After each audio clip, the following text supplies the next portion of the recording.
All right, let's get right into it. We tend to think about finance as this super logical world, all numbers, spreadsheets, and cold, hard facts. But what if I told you the single biggest factor in your financial success isn't how good you are at math, but, well, how well you know your own brain? Today, we're going to unpack a fascinating question. Why do even the smartest people make some truly head-scratching decisions with their money? I mean, it's a question that really gets to the core of it all, doesn't it? You can be brilliant, you can have all the research, all the analysis in the world laid out in front of you, and still somehow make a move that completely goes against your own best interests. So what is happening in that moment? What's going on in our heads when our finger hovers over the buy or sell button? You see, for the longest time, traditional economics was built around this myth. This idea of the logical investor, a kind of financial robot who only makes decisions based on pure rational analysis. It's a nice theory, but then there's reality. The human investor. That's us. And our decisions, they're messy. They're tangled up with emotions like fear and greed. They're influenced by what everyone else is doing, and they rely on a bunch of mental shortcuts that our brains love to take. And that's a perfect lead into our first big idea here. We're going to tackle this rational investor myth head on.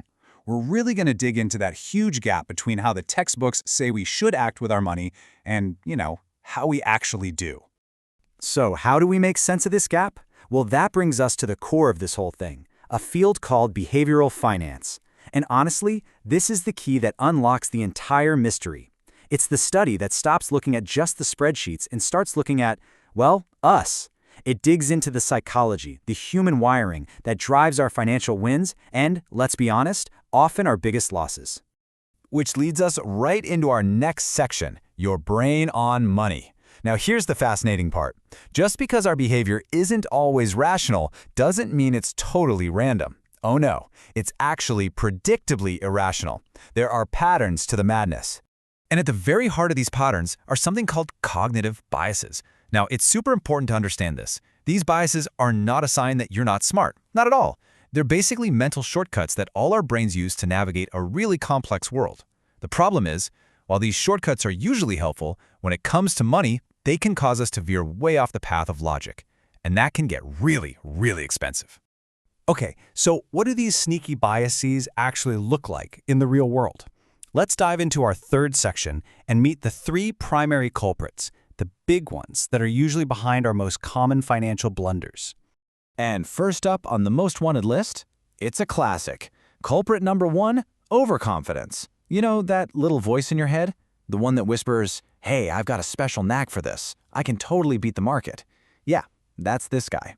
See, the overconfidence bias convinces us that our knowledge, our gut feeling, is just better than average. And what does that lead to? More often than not, it leads to trading way too much.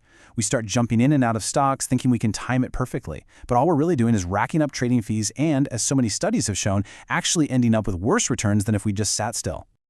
Okay, moving on to culprit number two. And this one is a beast. It's powered by one of the strongest human emotions. Let's talk about loss aversion.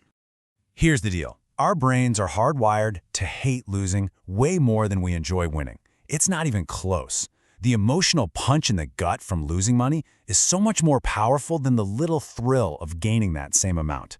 And this psychological quirk makes us do crazy things. Like, we'll cling to a losing stock for way too long, just praying it'll turn around. And on the flip side, we'll sell a winning stock way too soon, just to lock in that gain and avoid the possibility of it turning into a loss. Just look at this. It spells it out perfectly. Gaining 1,000 dirhams? Yeah, it feels good. You get a nice little emotional bump. But losing that exact same amount? Whoa, it's a crushing blow. It feels maybe 2.5 times worse. And that incredibly powerful negative feeling is the engine behind so many disastrous financial decisions. And that brings us to our third and final major culprit. This one is all about our deep-seated need to belong. It's called herd behavior. You know it well. This is basically FOMO, the fear of missing out, in financial form. We see everybody else piling into a hot new stock and that little voice goes off again, "I've got to get in on this." Or we see a panic and everyone's selling and our first instinct is to just follow the crowd right off the cliff. We ditch our own research, our own plan, and just do what everyone else is doing. It's this exact behavior that fuels those giant market bubbles and, of course, the painful crashes that follow. Okay, so we've met our three main suspects.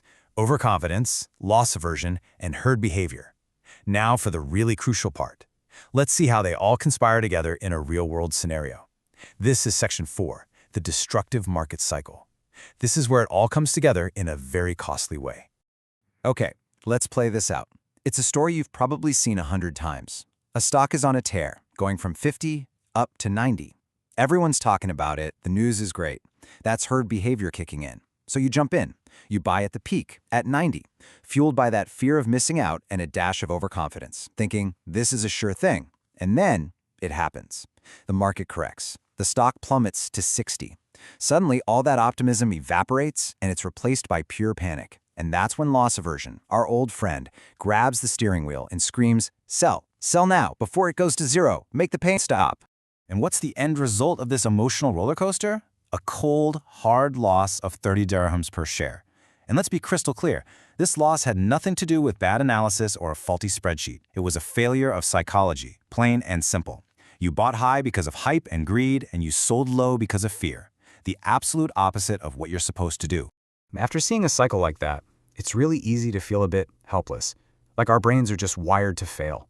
But they're not, and there is a solution, which brings us to our final and most important section, the awareness advantage. Okay, if you remember one thing from this whole explainer, let it be this. The solution is not to try and eliminate your emotions. You can't. You're a human, not a robot. The real goal, the real superpower, is to simply recognize the emotion when it shows up. It's about being able to feel that surge of greed or that stab of fear, and just pause. Just create a little space between the feeling and your action. I love this way of putting it. Thinking about your biases isn't just some fun psychological trivia. It's about developing what's called a protective cognitive discipline. Think of it like that. It's discipline. It's a mental muscle that you can train and strengthen over time. And it acts like a shield, protecting your hard-earned money from your own worst instincts. So, I want to leave you with a question to take with you. The next time you feel that itch, that urge to chase a hot stock that everyone's talking about, or that gut-wrenching feeling that you need to sell everything during a downturn, just stop, just for a second, and ask yourself, which of these biases might be driving me right now? Is it my overconfidence? Is it my loss aversion? Am I just following the herd? Because simply asking that question, that's your first and your most powerful line of defense.